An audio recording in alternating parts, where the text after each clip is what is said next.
ojazaala omwana omulema simanya biki olugero bintu bye bayimbanga edda oba okitegeera. But if you think about it on a deep level, tosekerera abantu balina buzibu, tokikola. Gwe tokitwala kuseketereza abantu mbu lwakuba aliko ekintu ekizibu. Gwe kankuwulira abantu balina abantu baabwe abalina obuzibu nga baana bato bangi bali out there. Abali autistic, abalina ebirwadde, abalina ebizimba. Tomutunulira omwana alina ekizimba yazimba omumwa otandika okuseka. Kiki ekiba kikusesa? Gwe n'omuzaala ng'ali bw'atyo n'oba oseka. Ojjaba okola buli kyetaagisa omuyamba, bakisale bakole ki, onooba oseka. Omanyi biri ffane bambi, biri ffane for some of you olwakuba tekiri ku ggwe, okitegeera,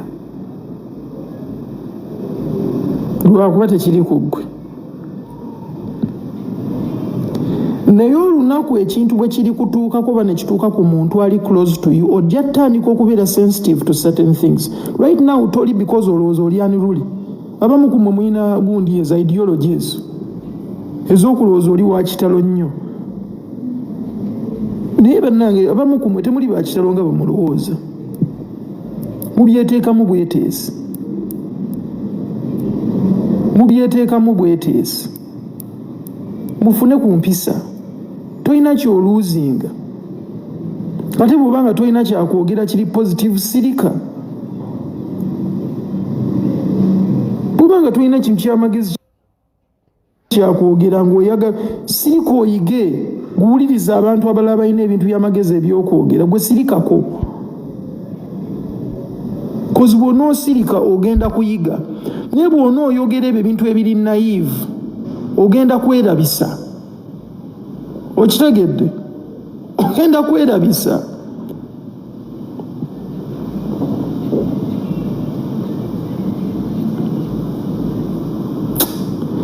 Kiri really sad. Nade ngamba abantu ku makya. Ffe abamu ku ffe tuyinza okuba nga tukyalinamu omutima ogutunuulira ebintu nga bwe biri. Oba okitegeera nga you're not taken up by hype of social media, of likes, of comments. Hype eyo yonna sebe ejja kuggwaawo. Olunaku lulijja nga platform yeeyo tokyayina nnyo ky'ogirabamu ng'olina ebizibu eby'eddala nga binene okusinga platform, nga binene okusinga ebintu bino byonna, ng'olina otuula wekka nga n'abantu bewanditudde nabo wabavumaavuma dda. Onootuula naani? Ojja tuula naawe kati ate otandika okwenenya ogambe kale singa nakola bulungi. So nga mutreatinga abantu mu ngeri gye mubatreatinga mukitunulemu. Kitunulemu. Alex Muhangi is not the problem. Alex Muhangi si agamba oli akola ebyakola. Sebo buli muntu olina personal responsibility for the things you say. Alex Muhangi yakola platform ye naye si yawa Mariach ebigambo by'okwogera. Si yamuwandiikira script y'ebintu by'alina okwogera. Era abakwata omuntu nga yavumye omuntu nga bagamba tulina otwala omuntu yakoze ekintu kyonna, tebatwala Alex, batwala Mariach kozi yabyogedde. Everyone should be accountable for what they do. Bw'okula ebintu biba ku ggwe. Oba okitegeera biba ku ggwe. Because nze nja kuwa example. Gwe genda ng'owezezza emyaka 3, olina maybe 18 and above, okwata omwana oba okozesa omwana nga muto, olaba banayita taatawo. Taatawo yabadde ku mulimu, taatawo takutumanga. Taatawo takutumanga. It is you. Oba okuze kati nga you have to stand for your decisions ng'omuntu. Oba okitegeera? Cause oba okuze, okitegeera? At a certain age, oba accountable for your actions. And some of the people sometimes are not empathetic enough. Oba okitegeera ebintu ebimu temubiraba nga bintu bya muzannyo. Okitegeera omuntu okukwata omwana omuto n'amuteeka mu mbeera ng'eyo. Okitegeera temubiraba nga bintu bya muzannyo. Kids have to be protected. Abaana balina okubeera protected. Kozi gwe obanga olina emyaka nga 4 ku 39 38 nga niyo osobola ogiregerera akaana akato ne maama waako n'omuteekamu mu ebyo ebintu. Mbu all in the name of comedy. Ng'ongamba biri fana ebyo. Mba sikutegeera. And kati nza wenzijja obuzibu. Kozi nze ndabye post ya Mariach gy'atadde ku TikTok. Is responding Tenge tukole sente. Tebakola sente bwe batyo. Musobola zikola nga mukola fun, but you do not make fun of a kid and abuse him.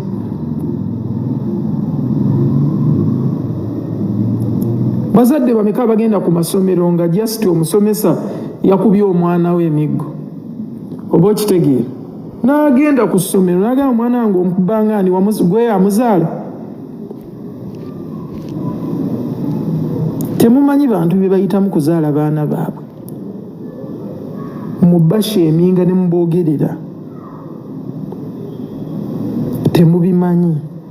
Goyinza oba nga tewafuna buzibu ng'ofuna ababo, mukazi wo teyafuna challenge yonna, naye ate ekyo tolowooza nti ekimu eky'omuntu omulala. So kati oba olina okwekomako ng'omuntu omukulu. Kozi ku myaka gyo oba tosobola kutandika kujeregerera akaana kato. Okitegeera n'abantu ababadde baseka ababadde mu comedy store, you need to be ashamed of yourselves. Bw'obanga osobola otuula n'osekera ebintu ng'ebyo. Ababaddemu nga musobola osekera ebintu ng'ebyo, ali mu kuba omwana ku mutwe. Bw'obanga obiraba ebyo ebintu n'obiraba ng'ebiri fane, then bankwewuunya. Because tebiri fane. Era nzi kyova olaba nkugambye nze omuntu nga MC Kapale, I don't have a problem with him. N'emirundi gye musanze gisinga maani mubongako, because I think he's a talented person. Naye waliwo w'okulosingira line, osobola obeera talented mu kintu ate n'otandika okimisusinga. Okitegeera? Abaana balina ebirwadde ssebo, abaana bali autistic, abaana balina ebizimba nga yazimba omumwa gwonna, amu amaaso gazimba ne gavaamu ne gaabika. Abaana balwadde. Ebyasobola birabanga ebintu biri fane. Mbu omwana yazimba omutwe, mbu simanya biki, alinga simanya ejjanzi. Tobikola ebyo, kozi oli muntu mukulu. Okitegeera? Oli muntu mukulu. Sigamba Kapale. I probably just said the name, but I mean like mumumanyi omuntu gwe njogerako. So even if I don't have to say the name. But okitegeera tebabikola ebyo ebintu. Oba okitegeera abantu ng'abo, the special children, muba mulina okuba upliftinga, muba mulina okubawa love, muba mulina okuba respectinga, mulina okubasanyusa, because the more they feel happy, obulamu busobola obbanyumira. Kozi tebalinga gwe nti maybe ebintu byo biri bulungi, osanga omuntu ng'ali mulema talina magulu gombi otandika okuseka, obeera na mutima ki? Kati kyekyo ekintu kye twagala okkuliramu nga zezo empisa zaffe, tutunuulira abantu abalina ebizibu, oba otunuulira omuntu atalabika nga bwe yandirabise mu kumanyako. Okitegeera gw'ate otandika okiraba ng'ekintu ky'osekera. That is not the way. Eyo si enkola. Kozi nawe kisobola okutuukako essaawa yonna. Essaawa yonna kisobola okutuukako, ekintu kyonna kisobola okutuukako. Jokesi zammwe zibeeko we zikoma. Jokesi zammwe kozi si nti buli kimu kiba fane. Okitegeera ebintu ebimu tebiri fane. So nze kyensaba tubeere bakkakkamu. Emusika pale wadduka, greetings. Oba ekitegeere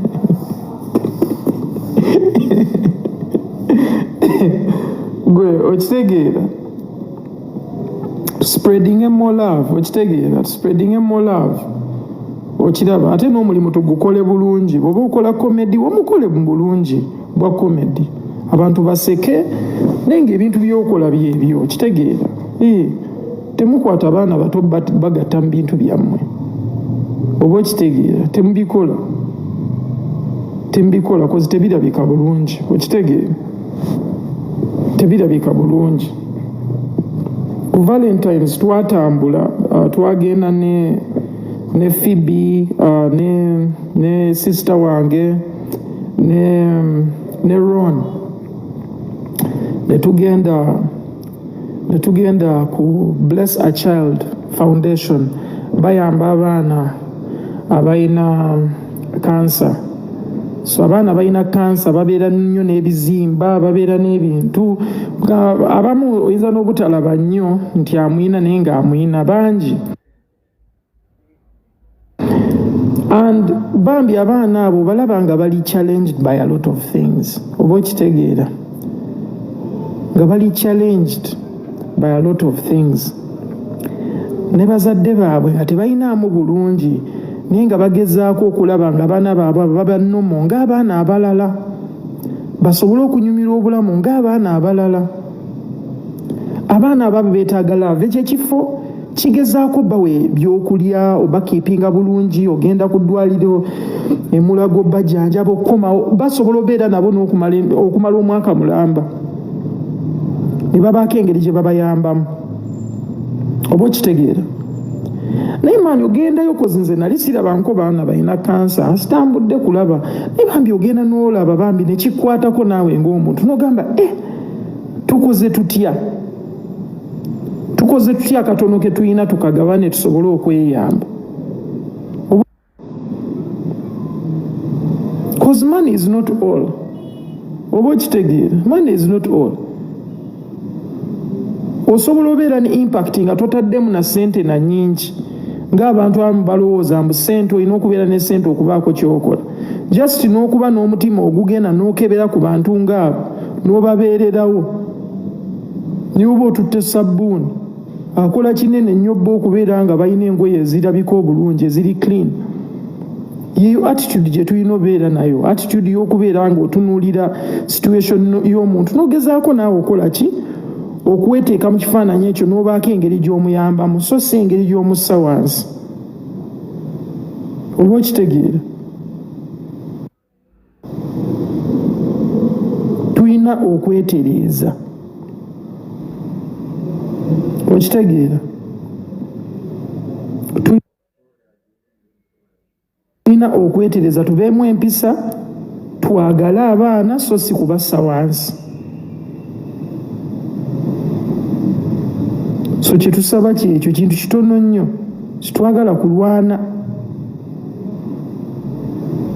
Era kyovula wano si-invitinze muntu yenna because nze njalawa message yange nga nze nandi invitinze kapale naye sola mu invitinga because message njala giwa nga nze.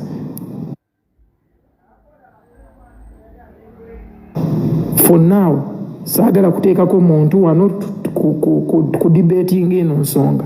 Nze nkuwa feeling yange ng'omuntu n'experience yange gye nina mu kugezaako nange okuyirawo abantu omubiri abamu abayita mu bintu ng'ebyo, cause mbitegeera, at least I have an understanding ku ebyo ebintu. Ne Vince Musisi has an understanding ku ebyo ebintu actually, because I think he's moved around. Aina foundation gyagezaako okuyamba Vince eri side z'ejjinja, I think eri side z'ejjinja, oba okitegeera. So ebintu byammwe eby'omuzannyo bibaako bwe birina okukoma, oba okitegeera. Ensi endala zonna ziraba abantu baffe nga oyo Tenge ne bamulaba ne babeera nga bamuboostinga. Ffe kye tulina okukola, naye ate ffe tugezaako kukola ki? Kuteeka bantu wansi. Kye tulina okukola kwe upliftinga so si kweteeka wansi, oba okitegeera.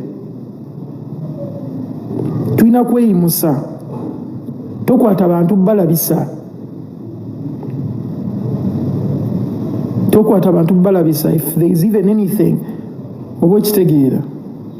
So nze kyensaba, we have to have more manners, okitegeera. Ate twagale bantu bannaffe, tubalage love.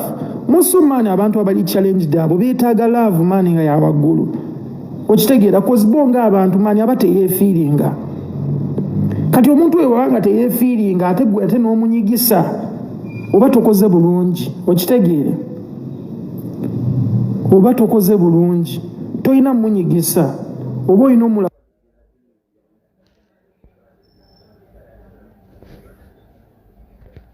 g'omukwano naye asobola okwefiiringa alowooze nti naye muntu awera, okitegeera. Gwe mutima, okitegeera, gwe mutima gwe twetaaga. Omutima gw'okwenyigisa ogwo tulina okugukomya ng'Abannayuganda, kozi tetulina kye tufunamu. We have to show more love, more empathy.